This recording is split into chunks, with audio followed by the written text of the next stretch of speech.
Hey everyone, and welcome to the Drunken Zombies Podcast. I'm Adrian. I am so stoked to be kicking off this brand new show with you all. Get ready for a daily dose of zombie tales. Stories so fun, so scary, and so addictive. They'll leave you craving for more brains and mayhem. And believe me, today's story is a real gem. It's set in the era of silent films, right when talkies were starting to emerge.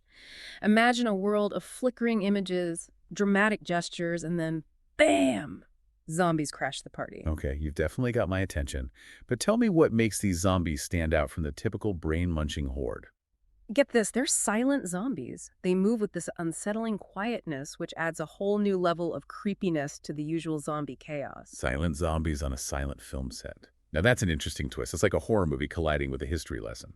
So who are the unlucky souls caught in this undead invasion? We've got a fascinating crew here. First, there's Vincent Harrow, the ambitious director. This guy's all about pushing boundaries, and when the zombie outbreak hits, he sees it as the ultimate filmmaking opportunity, a chance to capture something truly unique. Hold on, he wants to use actual zombies in his film. That's either incredibly brave or completely insane. I'm leaning towards insane, but I'm curious to hear more. And he's not alone in this madness.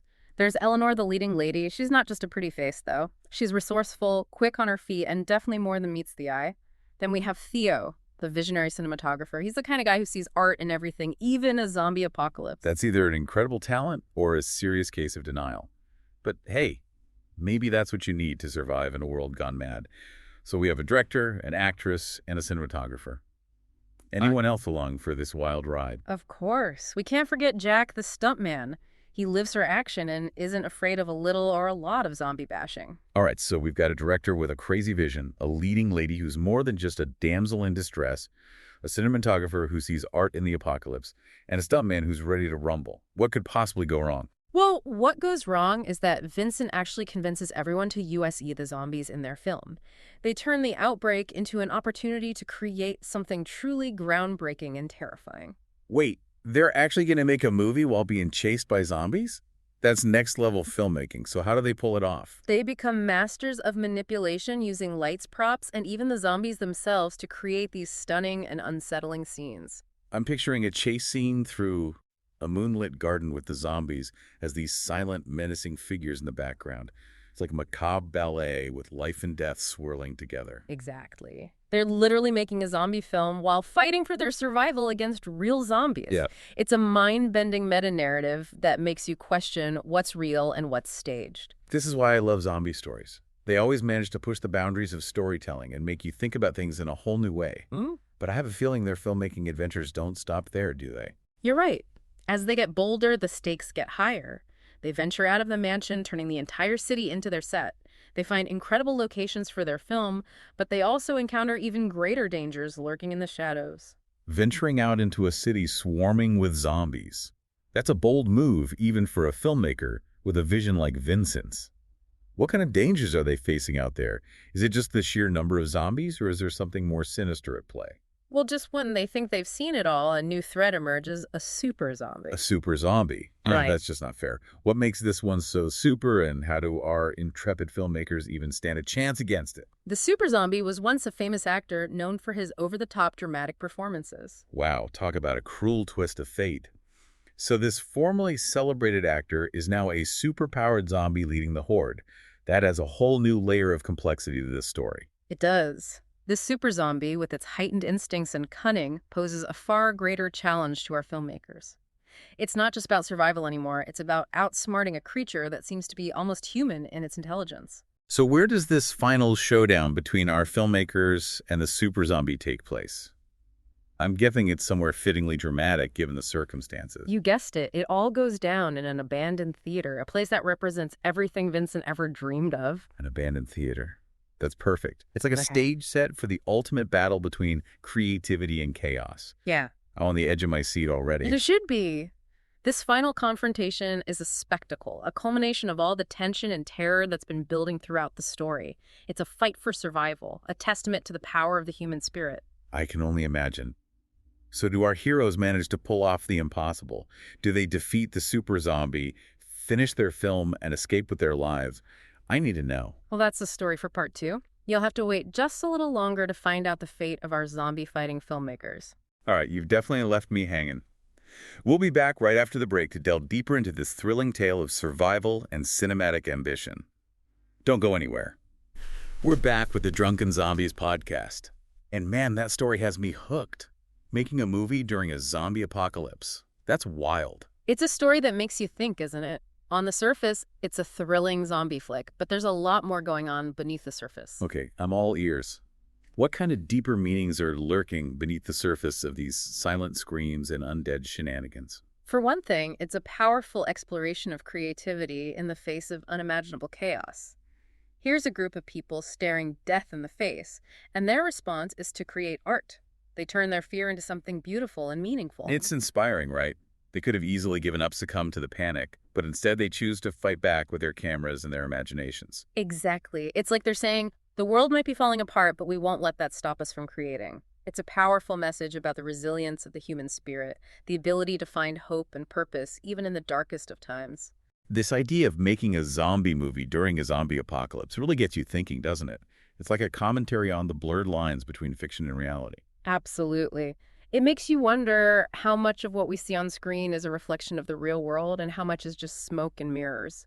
It's like the story is asking us to question our own perceptions of reality. And then there's the super zombie, a former actor now leading the horde. What do you make of that? It adds a layer of irony, don't you think? This figure, who was once celebrated for his performances, is now a mindless monster driven by base instincts. It's almost like a commentary on the fleeting nature of fame. One minute you're on top of the world, the next you're, well, a super zombie. Exactly. And the fact that he's leading the horde now makes you wonder, who's really in control, the humans or the zombies? Are we all just puppets in a larger chaotic play? Wow, those are some heavy questions. So we've got this exploration of creativity, the blurring of fiction and reality, questions of control and the nature of fame, all wrapped up in a zombie story. And let's not forget the visual elements. The crumbling mansion, the abandoned amusement park, the streets of a decaying city. These locations aren't just backdrops, they're characters in themselves. You're right. They add to the atmosphere of unease and decay, but there's also a strange beauty to it all. It's like the world is being reborn, but in a twisted, terrifying way. It reminds me of the anxieties of that era, the transition from silent films to talkies. There was this fear of the unknown, of being replaced by something new and unfamiliar, and that fear is reflected in the zombies themselves, a force of nature that can't be reasoned with or controlled. That's a really interesting point. The zombies represent the unstoppable force of change, the disruption of the old ways. And our filmmakers, by choosing to create art in the midst of all this chaos, are essentially saying that they won't be silenced. They won't let fear dictate their lives. Exactly. They're adapting, evolving, finding new ways to express themselves. And the fact that they're using the very thing that threatens them, the zombies, as part of their art, shows a remarkable level of resilience and ingenuity. So with all these layers of meaning and symbolism, what do you think the creators of this film were trying to tell us? What's the message they're trying to convey? I think it's a story about hope, ultimately. Hope in the face of despair, creativity in the face of destruction. It's a reminder that even when the world feels like it's falling apart, we still have the power to create, to find beauty, to make meaning out of the chaos. It's a powerful message and one that resonates deeply in today's world, don't you think? Absolutely. It's a reminder that we're not powerless even when faced with the most overwhelming challenges. We have the power to choose how we respond, to find our own ways to fight back, to create our own narratives. And sometimes those narratives can be more powerful than we ever imagined. They can inspire us, challenge us, make us see the world in a whole new light. Speaking of seeing things in a new light, you left us hanging on a cliffhanger before the break. Did our intrepid filmmakers survive their encounter with the super zombie? Did they finish their film? Don't leave us in suspense. Well, the climax takes place in that abandoned theater, a place that symbolized Vincent's dreams, remember. The stage becomes their battleground. Welcome back to the Drunken Zombies Podcast. You left us hanging there. The stage becomes their battleground, huh? It is. And the super zombie, the one who is a famous actor, it uses the theater to its advantage. It almost seems to be performing its attacks, playing to an audience that isn't there. That's both terrifying and fascinating. Like it's aware of its own image even in its zombified state. Right. And our heroes, they use their filmmaking skills to fight back. They use lighting and special effects to disorient the super zombie, to turn its own theatricality against it. So their creativity becomes their weapon. That's amazing. It is. And in the end, they manage to defeat the super zombie, but not without sacrifices. The battle takes a toll. both physically and emotionally. It's a bittersweet victory. That makes sense. You can't face that level of horror and come out unscathed. Yeah. They finished their film. They did. It becomes this symbol of their resilience, their refusal to give up on their art, even when the world is crumbling around them and the film. It's a masterpiece, a unique blend of horror and beauty, a reflection of their own struggle for survival. I can only imagine what that film would be like to watch.